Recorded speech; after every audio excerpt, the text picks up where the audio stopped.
Hi everyone, I'm in a different environment this time. Welcome back to my channel. Today I'm just going to briefly speak to you about how the left and right hemispheres of the brain play a part in manifesting what you want. So there's lots of other processes within the human being that manifests, but today I'm just going to briefly talk about the left and right brain hemispheres. So very briefly, the left brain deals with the thoughts. It deals with the thinking mind, the thought processes, the workings out of the manifestation. This is what I want, and this is my thought process about it. The right brain deals with the imagery. It deals with the pictures. So it's the imagination of what you want your life to look like, or what you want to bring into your reality, what you'd like to manifest into your reality. The right brain deals with the imagery. So the imagery comes into the right brain, and then the left brain deals with all the thought processes around that.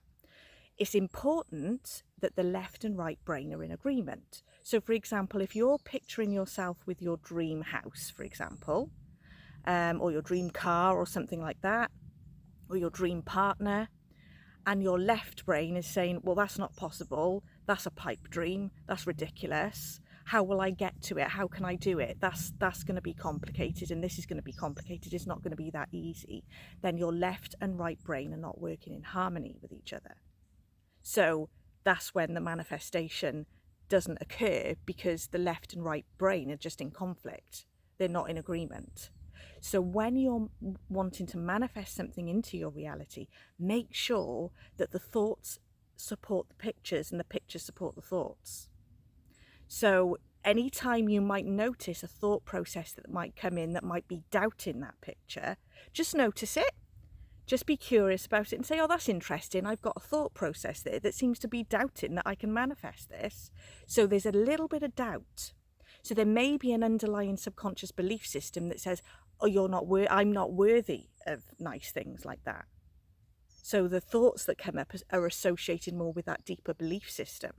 So it seems to cancel out then that manifestation of that imagery that you wanted to bring into your reality. So when those thoughts come up, don't get frustrated about them, just notice them and then let them go, and come back to the imagery of imagining yourself with that thing that you want, and allow the thoughts then to support that imagery. And what happens then is, when those two hemispheres are in agreement, you start getting the feelings of what it feels like to have that thing that you want.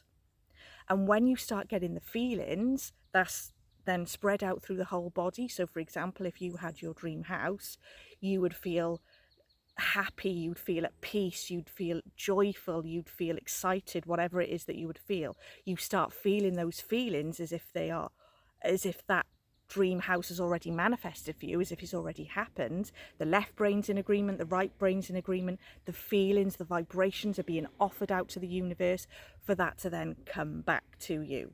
So obviously there are other elements to the manifestation process, but it's important to understand how the left and right brain plays its part. So if you're becoming more of a conscious manifester, then obviously be aware that those hemispheres need to be in agreement. And likewise, when we unconsciously manifest things, think of, there's times where sometimes we come up with a worst case scenario about something. Oh, we're doomed, this is going to happen. And you think of the worst case scenario that something's going to happen. So you've got this awful picture in your head of something, and then you've got the same associated thoughts with that picture, and vice versa. That's how we sometimes then can manifest negative things, because with every fibre of our being, we're picturing the worst case scenario. So just be conscious if you're doing that.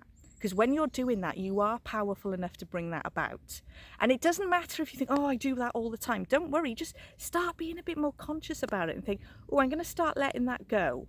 And no matter how many times that comes up for you, those thought processes about negative things happening, just notice them. And every time you notice them, think, right, I've noticed it, that's a tick, that's good, because I've become aware of it. I'm not just wandering around in unconscious confusion about things and bringing all these awful things into my reality without realizing that that's what I'm doing.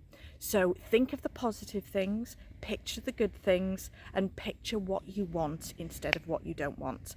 And that's a good time for me to stop because some loud bikes have just started going past. So I hope you found this video useful, and I'll see you next time. Bye.